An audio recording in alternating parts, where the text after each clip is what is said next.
तो अब इसी चाबहार पोर्ट के लिए इंडिया के एनालिस्ट जो हैं ये नित्य नई थ्योरी लेकर आ रहे हैं हर रोज़ कि सेंट्रल एशिया नहीं है तो खैर है, हमें ना इस पोर्ट के ज़रिए यूरोप और रूस तक जाना चाहिए वाया ईरान, आज़रबाईजान और ये वाला रास्ता। इस रूट को INSTC का नाम दिया गया है। अस्सलाम वालेकुम गाइस, उम्मीद है कि आप सब ठीक होंगे। तो आज हम जिस टॉपिक के ऊपर बात करने वाले हैं वो बांग्लादेश के आने वाले टाइम के लिए काफ़ी अच्छा भी हो सकता है। और इस टॉपिक को हम कवर करेंगे कि पाकिस्तान का गवादर पोर्ट है वो बांग्लादेश के लिए पॉजिटिव या अच्छा पड़ेगा या इंडियन का पोर्ट पड़ेगा। तो हम इन दोनों पोर्ट्स के ऊपर बात करेंगे कि बांग्लादेश के लिए कौन सा पोर्ट अच्छा पड़ेगा, इंडियन पोर्ट्स या पाकिस्तान के गवादर पोर्ट पड़ेगा, जहाँ पे CPEC वगैरह स्टार्ट हो रहा है, चाइना का इकोनॉमिकल कॉरिडोर जो पाकिस्तान और चाइना मिलकर बना रहा है। तो दोनों में से कौन सा बांग्लादेश के लिए अच्छा है, जिस पे बांग्लादेश काफ़ी अच्छा ट्रेड कर सकता है बांग्लादेश के लोगों के लिए और उनकी कंट्री के हालात बदल सकता है, वो इंडियन पोर्ट पड़ेगा या पाकिस्तानी पोर्ट पड़ेगा। आइए स्टार्ट करते हैं। अगर आपको आज का एपिसोड पसंद आए तो द ब्लैंक पेज ऑफिशियल को सब्सक्राइब ज़रूर करिएगा और बेल आइकन को प्रेस करना मत भूलिएगा।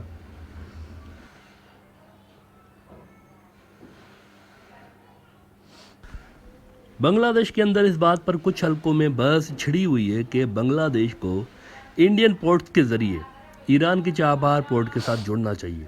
इसकी वजह यह है कि सेंट्रल एशिया और यूरोप की मार्केट्स तक पहुंचने के लिए ये एक आइडियल जगह है। अच्छा, अब ये एक ना अजब सा ख्याल है वैसे, क्योंकि चीन के BRI के ख़िलाफ़ वो जो इंडिया ने ईरान के चाबहार के ज़रिए सेंट्रल एशिया तक पहुंचने का एक अल्टरनेट प्लान बनाया हुआ था, जिसे भक्त हजरात इंडिया के अंदर यानी BJP और RSS के सपोर्टर मोदी का मास्टर स्ट्रोक कह रहे थे, वो जब से धपड़दूस हुआ है ना अफ़गानिस्तान के अंदर अफ़गान तालिबान की सरकार आने के बाद, तो अब इसी चाबहार पोर्ट के लिए इंडिया के एनालिस्ट जो हैं ये नित्य नई थ्योरी लेकर आ रहे हैं हर रोज़ कि सेंट्रल एशिया नहीं है तो खैर है, हमें ना इस पोर्ट के ज़रिए यूरोप और रूस तक जाना चाहिए वाया ईरान, आज़रबाईजान और ये वाला रास्ता। इस रूट को INSTC का नाम दिया गया है और कुछ हजरात तो एक्साइटमेंट में आकर इसको BRI के मुकाबले का भी एक रास्ता कह रहे हैं, जो कि वैसे फजूल बात है, नहायत ही फजूल बात है।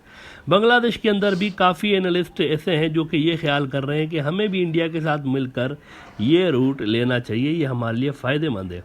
ढाका ट्रिब्यून के अंदर पाठक हसन साहब कह रहे हैं कि India has subsequently obtained an alternative route throughout the multi modal INSTC which provides shipping services from Mumbai to Iran's Chabahar port and bypasses Pakistan altogether. Now, भाई अगर मकसद सिर्फ ये है कि पाकिस्तान को बाईपास करना है तो ठीक है, फिर तो ठीक है। लेकिन अगर मकसद ट्रेड है और रिस्क फ्री ट्रेड है, क्योंकि ट्रेड में भी देखें ना मुल्कों के आपसी ताल्लुकात, ये सारी चीज़ें तो देखनी पड़ती हैं ना। शिपिंग सर्विसेज तो आपको वैसे भी मिल जाएंगी, पाकिस्तान में भी मिल जाएंगी, ईरान के पोर्ट्स पे भी मिल जाएंगी, दुनिया भर के लिए मिल जाती हैं। लेकिन इंपॉर्टेंट बात यह है कि जियो पॉलिटिक्स को देखना पड़ता है, मुल्कों के आपसी ताल्लुकात कैसे हैं, ये सबसे इंपॉर्टेंट मैटर है। शिपिंग सर्विसेज मिल जाती हैं, ऐसी कोई बात नहीं है। अगर तो पाकिस्तान को बाईपास करना मकसद है फिर तो ठीक है, लेकिन अगर मकसद रिस्क फ्री ट्रेड है तो ये नहायत ही एक सतही किस्म का प्लान है, जो कि इंडिया को पहले ही नुकसान दे चुका है। यानी ये एक आजमाया हुआ और फेल्ड प्लान है कि पाकिस्तान को बाईपास करके ट्रेडिंग की जाए और ये सब किया जाए। इंडिया ने भी चाबहार पोर्ट इसी इंटेंशन के साथ डेवलप किया था कि इससे हम पाकिस्तान को बाईपास करते हुए सेंट्रल एशिया जाएंगे। लेकिन अब इंडिया अगेन पाकिस्तान से कह रहा है कि हमें रास्ता दें, तो चाबहार बना दिया कि बाईपास करेंगे पाकिस्तान को। लेकिन आज की सिचुएशन आप बताएं क्या है, ये देखिए क्या सिचुएशन है। इंडिया कह रहा है पाकिस्तान को कि हमें रास्ता दें कि हम अफगानिस्तान जाएं। इंडिया कह रहा है, अभी लास्ट वीक 50,000 टन के करीब गंदम इंडिया जो है ना वीट, ये लेकर गया है अफगानिस्तान पाकिस्तान के रास्ते।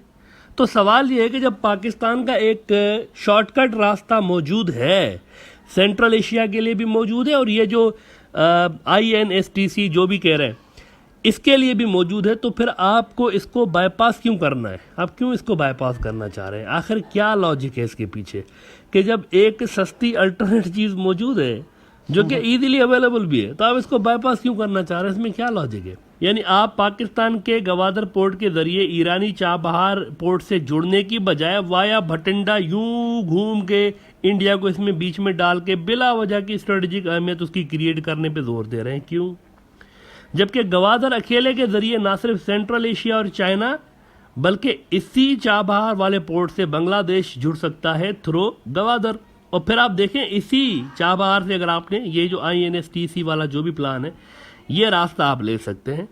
तो ऐसे में इंडिया के पोर्ट्स पर जाने की क्या ज़रूरत है, इसके पीछे क्या लॉजिक है, ये क्लियर करना बड़ा ज़रूरी है कि यहाँ पे क्यों जाना है। जब आप चिटागोंग को गवादर से लिंक करके चाइना भी जा सकते हैं, इजी रास्ता है चाइना जाने का, ये हम बता दें आपको।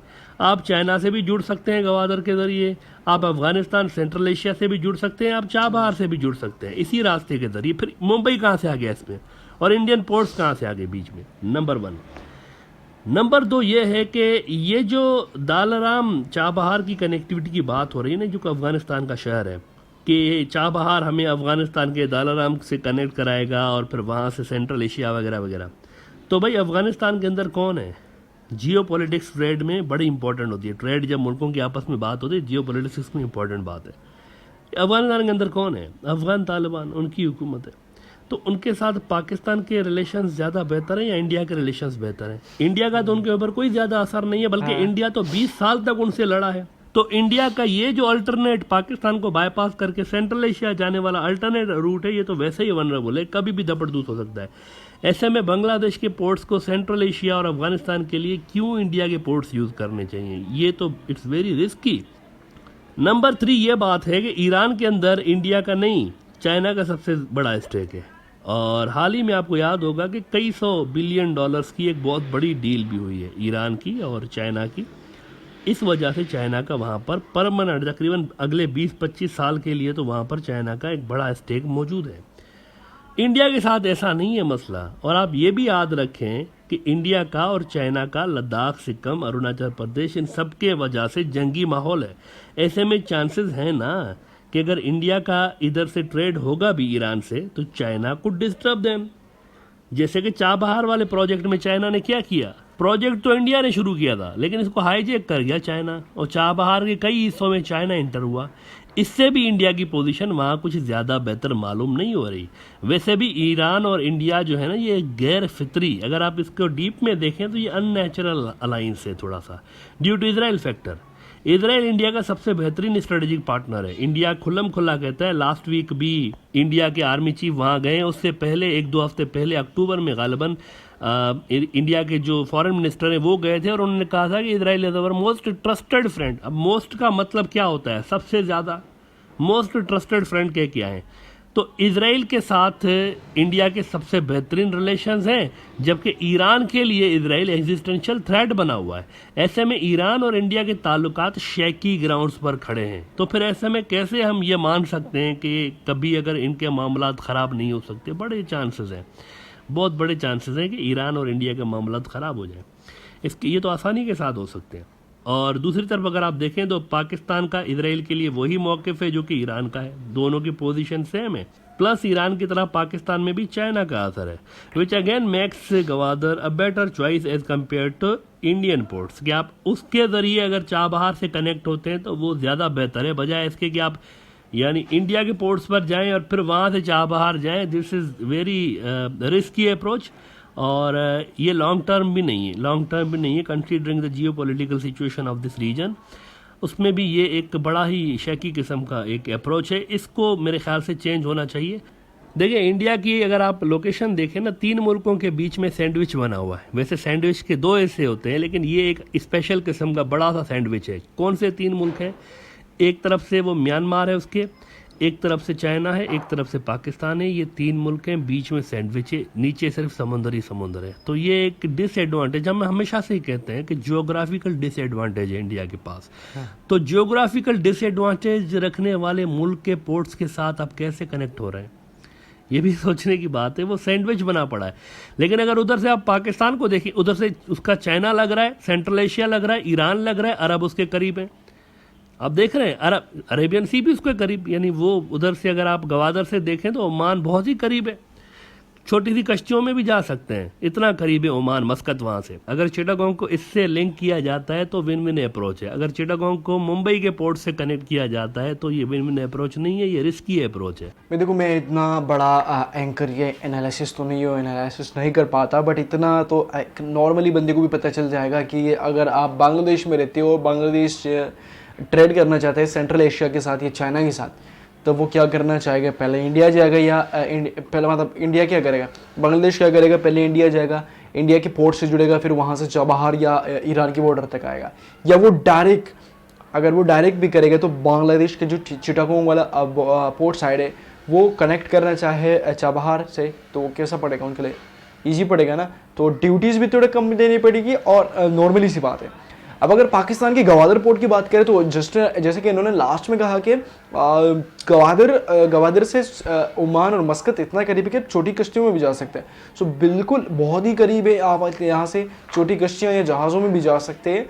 अब मस्कत हो गया, ओमान हो गया, ये इस साइड अरब वाली साइड पे। अगर दूसरी बात करें कि सेंट्रल एशिया की, तो पाकिस्तान की एक ट्रेड ऐसी बन रही है, जैसे मैंने आपको ट्रेड का बताया था, ट्रेन का भी बताया था कि पाकिस्तान की सिटी से, पाकिस्तान से इस्लामाबाद की सिटी से ट्रेन स्टार्ट होगा, जो पहले पाकिस्तान में चलेगा, फिर ईरान से फिर तुर्की तक जाएगा।